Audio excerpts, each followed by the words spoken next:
Good morning student. सभी SDP के जितने भी बच्चे हैं उन लोगों के लिए आज मैं एक ऑनलाइन वीडियो शूट कर रहा हूं और कुछ मेडिसिन की बैक्टीरियल डिजीज में अपन शूट करेंगे। आपको इसके बारे में बताने से पहले आप सभी जितने भी छात्र हैं जो एसडीपी फर्स्ट ईयर के हैं और जो सेकंड ईयर के बच्चे हैं उन सभी को मेरी तरफ से डॉक्टर शैलेंद्र कुमार यादव की तरफ से दीपावली के पावन पर्व की हार्दिक शुभकामनाएं। उम्मीद करता हूँ ये त्यौहार आप लोगों के लिए नई खुशियां और उमंग लेके आए और बहुत सारे आपके अरमान अपने सपने पूरे करें। और इससे आगे अपन बढ़ते हुए कुछ दो डिजीज के बारे में पढ़ेंगे। बैक्टीरियल डिजीज जो सेकंड सेमेस्टर में आपके आती है, जो सेकंड ईयर के अंदर आती है। एक तो आती है इसमें बैक्टीरियल डिजीज जिसको जीवाणु जनित रोग बोलते हैं, एक आएगी इसमें एंथ्रेक्स और दूसरी एचएस जिसको हीमोरेजिक सेप्टिसिमिया बोलेंगे, गल घोटू। एंथ्रेक्स और गल घोटू के बारे में अभी अपन डिस्कस करेंगे बारी बारी से सारी चीजें। टाइम ज्यादा ना लगे, वीडियो ज्यादा लंबा ना खींचे, इसलिए मैंने पहले इसको आपके सामने लिख दिया है ताकि आपको मैं इसको अच्छे से समझा पाऊँ, ताकि आपका समय बच जाए और आप इसका स्क्रीनशॉट लेके आप इसके नोट्स उतार सको। आने वाले टाइम में मैं कोशिश करूंगा कि सारी संपूर्ण सब्जेक्टों के जो भी इंपॉर्टेंट डिजीज वगैरह है या इंपॉर्टेंट टॉपिक्स है वो मैं आपको ऑनलाइन प्लेटफॉर्म के माध्यम से या फिर संज्ञान इंस्टीट्यूट जो अपनी कोचिंग है उसके माध्यम से आपको फ्री ऑफ कॉस्ट आपको प्रोवाइड करवा सकूं, ताकि जो बच्चा कहीं भी पढ़ रहा है, किसी भी संस्था एसडीपी कॉलेज में पढ़ रहा है, उस बच्चे को अपने कॉलेज के साथ साथ में वो फ्री ऑफ कॉस्ट अच्छी से अच्छी एजुकेशन मिल सके, अच्छे डॉक्टर से आप जो पढ़ सको। इसके बारे में मैं आपको बताता हूँ कि जो पहली जो डिजीज आती है इसमें मैं आपके जो मेडिसिन सब्जेक्ट आता है, इसमें मेडिसिन सब्जेक्ट में सेकंड सेमेस्टर की पहली डिजीज जो बैक्टीरियल डिजीज आती है वो आती है एंथ्रेक्स। जीवाणु जनित जो रोग होता है एंथ्रेक्स है।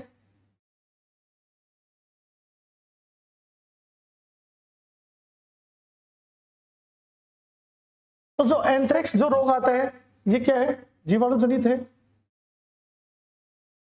ठीक है। अगर बात करें इसके उपनाम क्या क्या है, इसके उपनाम की अगर बात करें अपन, इसको जहरी बुखार भी बोला जाता है, जहरी बुखार।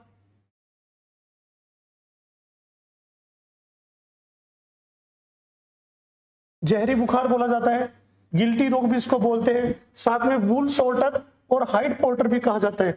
अब वूल सोल्टर वो क्यों बोला जाता है और हाइट पोर्टर इसको क्यों बोला जाता है? वूल सोल्टर वो है जो भेड़ों के अंदर जो उनकी छटाई करने वाले जो श्रमिक होते हैं उनके अंदर ये वूल सोल्टर डिजीज होती है। और अगर बात करें हाइट पोर्टर वो होते हैं जो जो इसके किसी भी प्रकार की जो चमड़े की जो कटाई छटाई करने वाले जो श्रमिक होते हैं उनके अंदर हाइट पोर्टर रोग होता है। तो इनका उपनाम इसी तरह से दिए गए। मेन उपनाम क्यों इंपॉर्टेंट होता है उपनाम, क्योंकि कई बार जो आपके एसडीपी सिलेबस में कई बार जरूरी नहीं वो आपके एंथ्रेक्स के नाम से आए। कई बार होता क्या है, जैसे कि आपको एंथ्रेक्स ना पूछ के उन्होंने डिजीज दे दी कि जहरी बुखार से आप क्या समझते हो, उसके लक्षणों के बारे में संपूर्ण जानकारी दीजिए या लक्षणों के बारे में बताइएगा। तो आपने पढ़ रखा है एंथ्रेक्स और वो जहरी बुखार आ गया तो वही आपके सर चकरा जाएगा कि सर ने तो पढ़ाया नहीं ऐसी चीजें, और आपको वो टॉपिक या वो डिजीज क्या लगेगी, आउट ऑफ सिलेबस लगेगी, जबकि सर ने अच्छे से पढ़ा दिया। तो इसमें जो जो पॉइंट मैंने दिए बिल्कुल शॉर्ट में पढ़ाई है। ऐसा नहीं है कि आपकी बुक की तरह से बिल्कुल डीपली इसको पूरी तरह से बिल्कुल एक पेज के अंदर आपको बता दिया, बिल्कुल शॉर्ट में पढ़ना है आपको।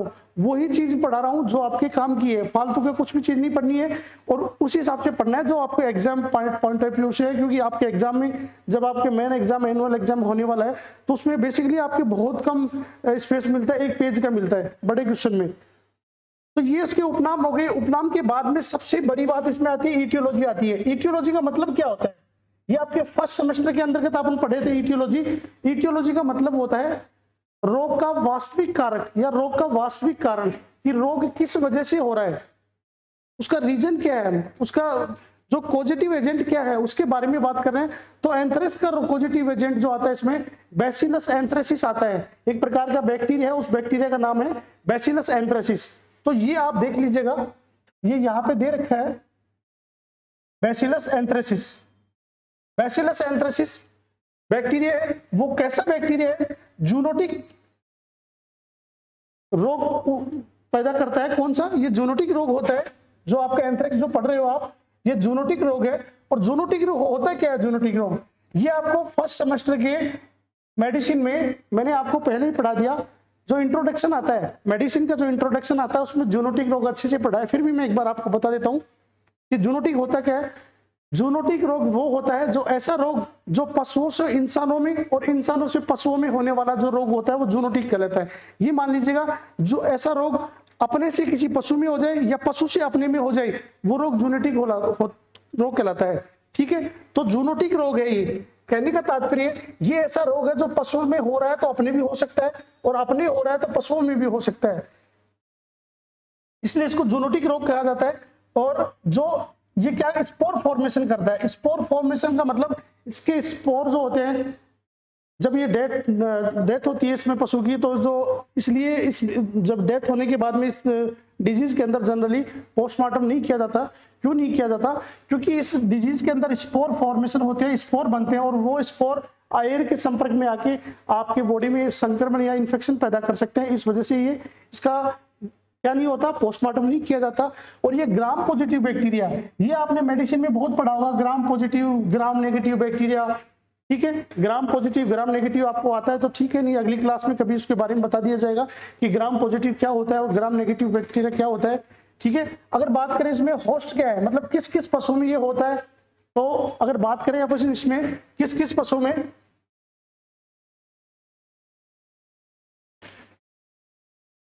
शिप, गोड, कैटल, बेफेलो और हॉर्स। ठीक है, गाय, भैंस, भेड़, बकरी और घोड़े में होता है। अगर वैसे देखो तो घोड़े में देखा जाता है ज्यादातर ये।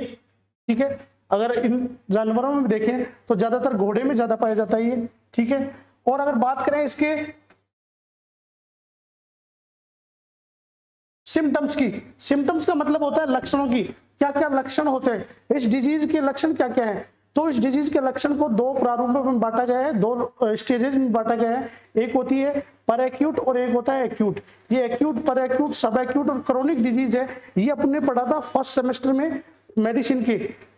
समय के आधार पर डिजीज का वर्गीकरण, समय के आधार पर डिजीज के वर्गीकरण में 4 प्रकार पढ़ा था अपन ने, एक्यूट, पर एक्यूट, सब एक्यूट और क्रोनिक। इन सब के बारे में अपन पहले से डीपली पढ़ रखा है, फिर भी अगर आपको जरूरत पड़ेगी तो बता दिया जाएगा।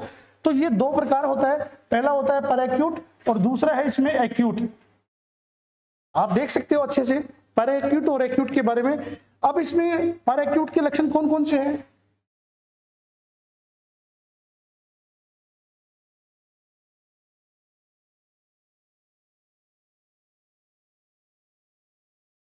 ठीक है, जो पर एक्यूट के लक्षण है, तेज बुखार आता है। इस डिजीज के अंदर जनरली क्या होता है, जब तेज बुखार आता है, तेज बुखार आएगा, सांस फूलता है पशु का सांस फूलेगा। कहने का तात्पर्य जैसे अब दमे की शिकायत होती है वैसे पशु का सांस फूलेगा।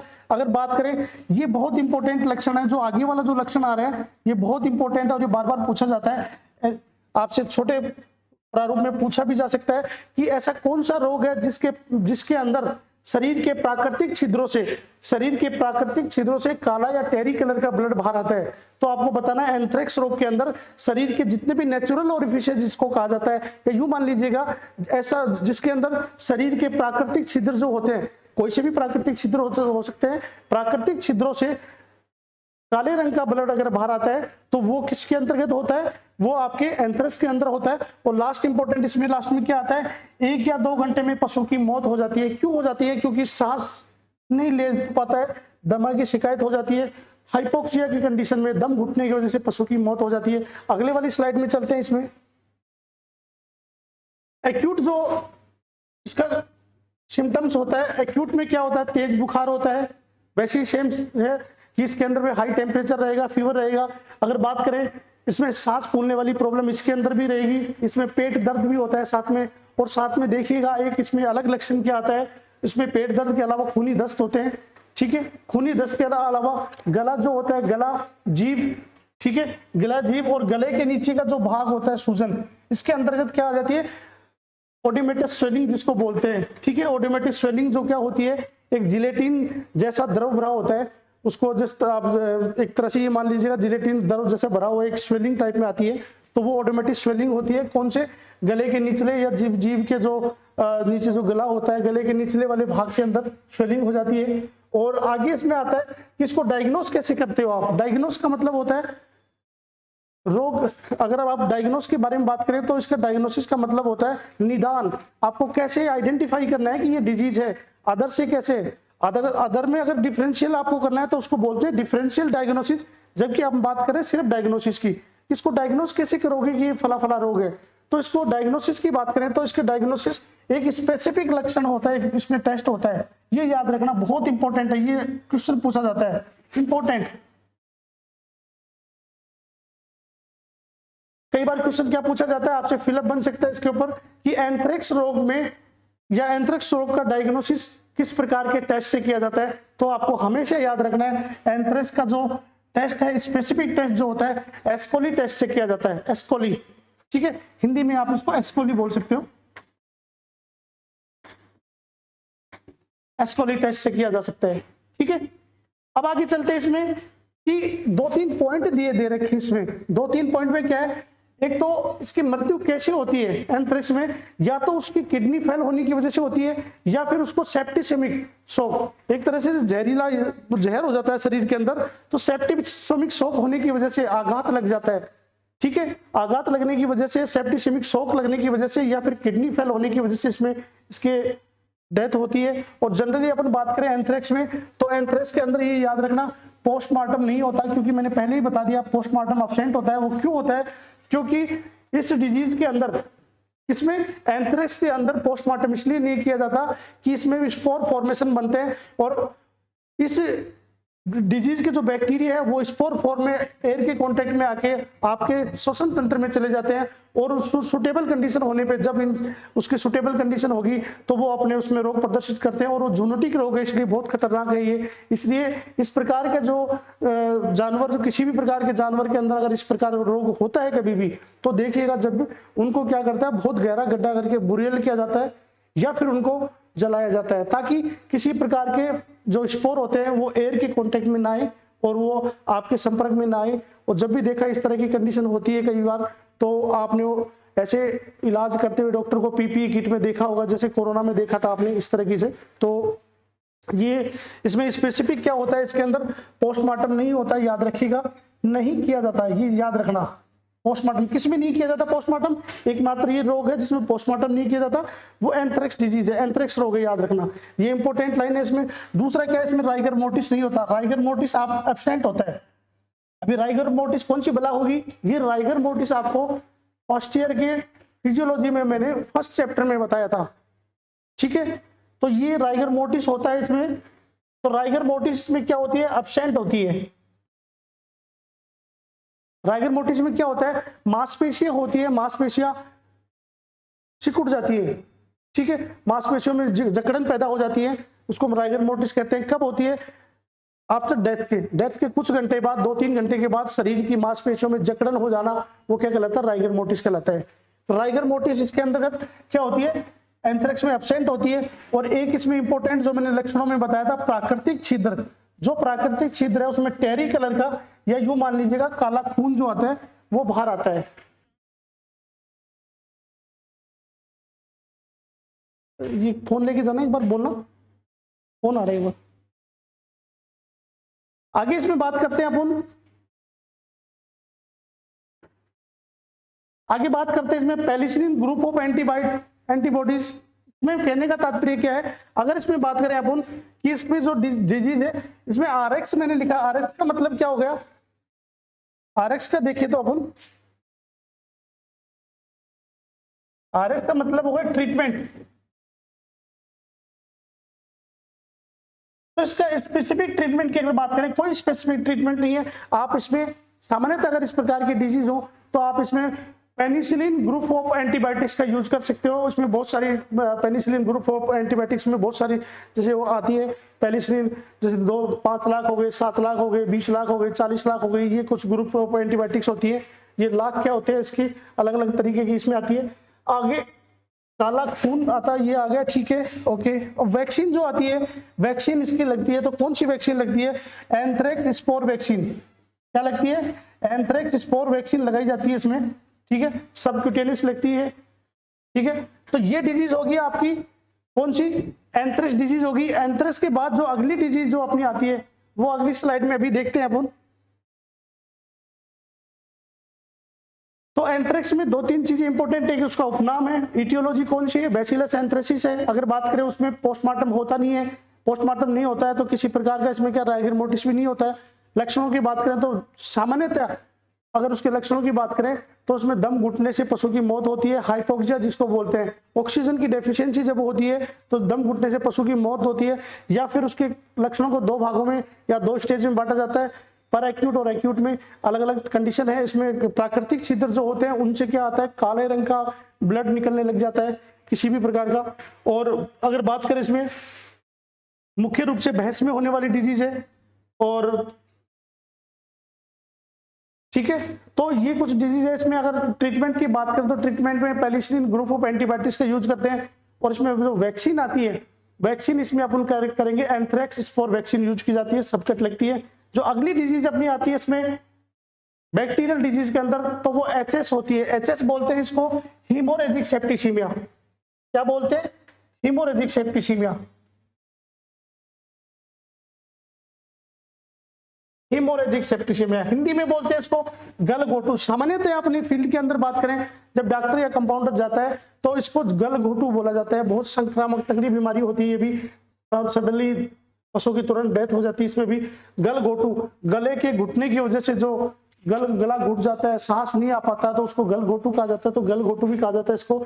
इसके और भी उपनाम है। उपनाम का मतलब दूसरा नाम जिससे उसको अलग अलग नामों से जाना जाता है। कई बार होता है, आप भी सुनते हो, किसी का नाम रमेश होता है और घर पे उसको कालिया बोलते हैं, धोलिया बोलते हैं, तो अलग अलग नामों से जानते हैं। तो उसके उपनाम भी पता होना चाहिए। जिस जगह पे जा रहे हो तो हो सकता है उसका दूसरे नाम से उसको जाना जा रहा हो, तो आपको उसके उपनाम भी पता होना चाहिए। तो कौन कौन से उपनाम है? उपनाम की अगर बात करें, घुर्रका है, ठीक है, नाविक बुखार है, शिपिंग फीवर जिसको बोलते हैं। क्या बोलते हैं? Shipping fever.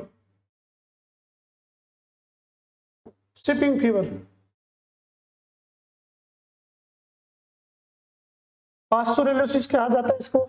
अब इसमें आगे आता है, ये तो इसके उपनाम हो गए। उपनाम के बाद अगर बात करें इटियोलॉजी, इटियोलॉजी का मतलब क्या होता है? इटियोलॉजी वो होती है जिसके अंतर्गत रोग का वास्तविक कारक, ये जो एचएस हो रही है, जो हीमोरेजिक सेप्टिसीमिया हो रहा है, ये यूं मान लीजिएगा जो आपका गलघोटू हो रहा है, वो गलघोटू किस प्रकार की बैक्टीरिया से हो रहा है वो आपको पता होना चाहिए। तो इसमें पास्टोरेला माल्टोसिडा, पास्टोरेला माल्टोसिडा टाइप फर्स्ट बैक्टीरिया है। कौन सा है? पास्टोरेला माल्टोसिडा टाइप फर्स्ट बैक्टीरिया है। अगर बात करें दूसरा, इसमें पास्टोरेला बोविसेप्टिका, ये जो बैक्टीरिया है बाइपोलर होता है, सिंगल पोलर नहीं होता, बाइपोलर होता है ये बैक्टीरिया। और अगर बात करें होस्ट कौन कौन से एनिमल में होता है, ये इंपॉर्टेंट इसमें है कि कौन कौन से जानवर में भी स्पेशली होता है। तो ये मैं शॉर्ट में थोड़ा सा मैंने लिया इसको, कैटल, बेफेलो, शिप, गोट, कैमल, ठीक है। तो शॉर्ट में लिखा है गाय, भैंस, भेड़, बकरी और ऊंट में अगर बात करें, मुख्य रूप से सबसे बड़ी बात क्या होती है, जो मुख्य रूप से होता है ये किस में होता है? बेफेलो के अंदर होता है। बेफेलो में, भैंस के अंदर होता है मुख्य रूप से, ठीक है। मुख्य रूप से किस में होता है? बेफेलो में, भैंस में होता है। अब बात करें, ये होस्ट हो गया, उसके बाद इसमें बात करें सिम्टम्स, लक्षणों की बात करते हैं इसके, ठीक है। तो लक्षणों की बात करें इसमें एचएस के अंदर, अगर लक्षणों की बात की जाए तो लक्षणों में इसमें सबसे पहला जो लक्षण आता है, ये जनरली देखा जाता है, इसमें बुखार बहुत तेज होता है। तो तेज बुखार होता है, पहला लक्षण आ गया इसमें, तेज बुखार होगा, ठीक है, तेज बुखार का आना। अगला है सांस लेने में तकलीफ हो जाती है, सांस लेने में तकलीफ होती है, और जिसमें साथ में घरघराहट की आवाज आती है, घरघराहट की आवाज आती है, सांस लेने में तकलीफ होती है। और अगला जो मेन इंपॉर्टेंट जो इसमें आता है, क्या आता है? Brisket oedema. ब्रिस्केट रीजन जो होता है पशु का, ब्रिस्केट रीजन कौन सा होता है? जनरली इसमें गले के नीचे वाला जो हिस्सा होता है, अगले वाले जो पैर होते हैं उनके बीच का जो हिस्सा ब्रिस्केट रीजन कहलाता है। तो ब्रिस्केट रीजन में गले के नीचे और पैरों के बीच में कठोर सूजन आ जाती है, जिसको दबाने के ऊपर किसी प्रकार का गड्ढा नहीं होता है, ठीक है। अगर आप उस सूजन को दबाओगे तो गड्ढा नहीं होता है, हार्ड होती है वो सरफेस, लेकिन वो क्या सूजन आ जाती है, हार्ड सूजन जिसको बोलते हैं। तो ये जो ब्रिस्केट रीजन है, ब्रिस्केट रीजन के ऊपर उसकी सूजन आ जाती है, गले के नीचे में पैरों के बीच कठोर सूजन का आना। अगला जो इसमें लार गिरती है कंटिन्यू पशु के मुंह से, एक्सेसिव सलाइवेशन होता है जिसको लार गिरना, और म्यूकस का प्रोडक्शन भी खूब होगा, म्यूकस व लार का गिरना, ये भी एक स्पेसिफिक लक्षण है इसमें। इसके बाद अगर बात करें इसके पशु निढाल होके गिर जाता है, जिसको रिकम्बेंसी बोलते हैं किसी प्रकार की, कि पशु अपने निढाल होके गिर जाता है और वो एक तरह से उठ नहीं पाता है, क्योंकि वो पहले बहुत ज्यादा सांस लेने में उसको तकलीफ हो रही है, हाई फीवर हो रहा है, और गले के नीचे वाले हिस्से में, जिसको ब्रेस्केट रीजन बोलते हैं, उस रीजन में बहुत ज्यादा हार्ड कठोर उसकी सूजन आ जाती है। आगे बात करें, ऐसी कंडीशन में पशु 12 से 24 घंटे के अंदर, अगर ऐसी कंडीशन आ जाती है तो 12 से 24 घंटे के अंदर पशु की दम ऑक्सीजन की कमी से, ऑक्सीजन की डेफिशिएंसी की वजह से या ऑक्सीजन की कमी की वजह से पशु की दम घुट के मौत हो जाती है, जिसको अपन इंग्लिश की टर्मिनोलॉजी की भाषा में अगर देखें तो उसको हाइपोक्सिया कहा जाता है। क्या कहा जाता है? हाइपोक्सिया कहा जाता है उसको। ठीक है, ये क्या कहते हैं? हाइपोक्सिया कहा जाता है। अब इसकी बात करें, लक्षण बहुत इंपॉर्टेंट है इसके। कई बार क्वेश्चन क्या पूछा जाता है कि आप हिमोरेजिक सेप्टिसिमिया के लक्षणों के बारे में क्या जानते हैं, ऐसे पूछेंगे तो आपसे क्या देना है? तेज बुखार होता है, सांस लेने में तकलीफ होती है, गड़गड़ाहट की आवाज आती है, लार में म्यूकस का श्रावण होता है, साथ में आपको क्या करते हैं, जो ठीक है ब्रिस्केट एडेमा होता है, जो ब्रिस्केट रीजन होती है उसके अंदर एडेमा या सूजन आ जाती है। और उसके अलावा अगर बात करें तो इसमें पशु एक जगह पे निढाल होकर गिर जाता है, जिसको रिकम्बेंसी बोलते हैं। और लास्ट इसमें 12 से 24 घंटे के अंदर अगर आप उसको अच्छे से ट्रीटमेंट नहीं दिया गया टाइम पे, तो क्या होता है? पशु की डेथ हो जाती है। कैसे होती है वो डेथ?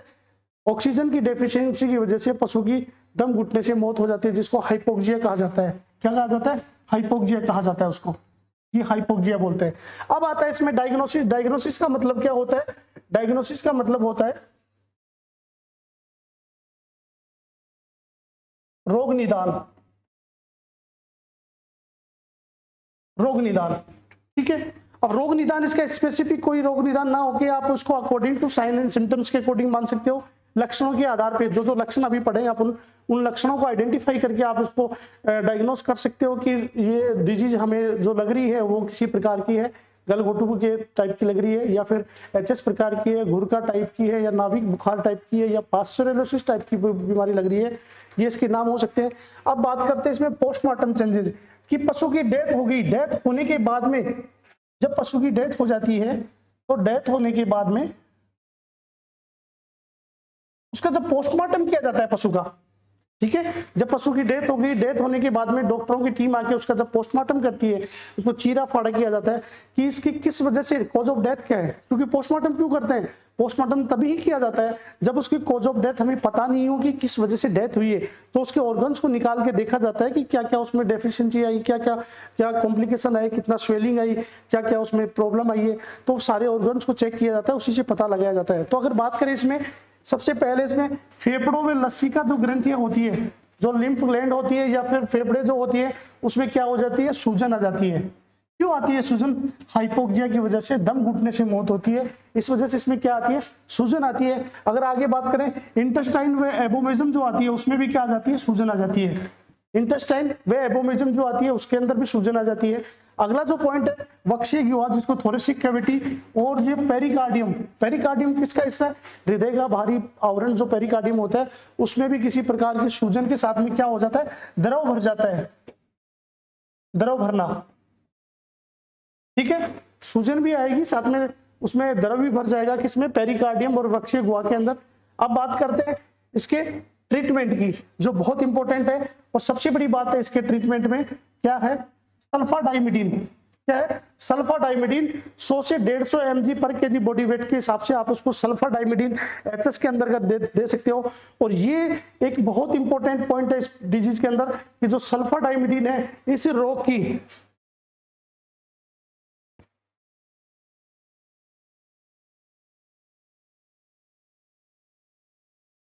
जो सल्फाडाइमिडीन है वो क्या है? ड्रग ऑफ चॉइस है।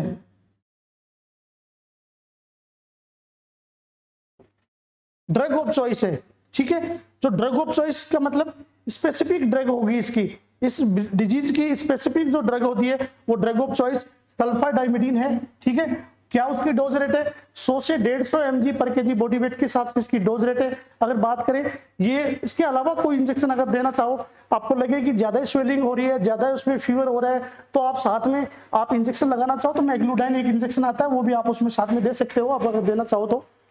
इसके अलावा इसका कोई स्पेसिफिक ट्रीटमेंट सल्फाडाइमिडिन के अलावा आप अपने सपोर्टिव थेरेपी में कुछ भी आप सीपीएम वगैरह या मान लीजिएगा, या फिर कोई भी किसी प्रकार का और इंजेक्शन लगाना चाहो तो एक अलग तरीका होता है। लेकिन स्पेसिफिक अगर बात करें, मैं सिर्फ उसी बात पे ऑथेंटिक पे बात करूंगा कि जो सल्फाडाइमिडिन है इसकी ड्रग ऑफ चॉइस है।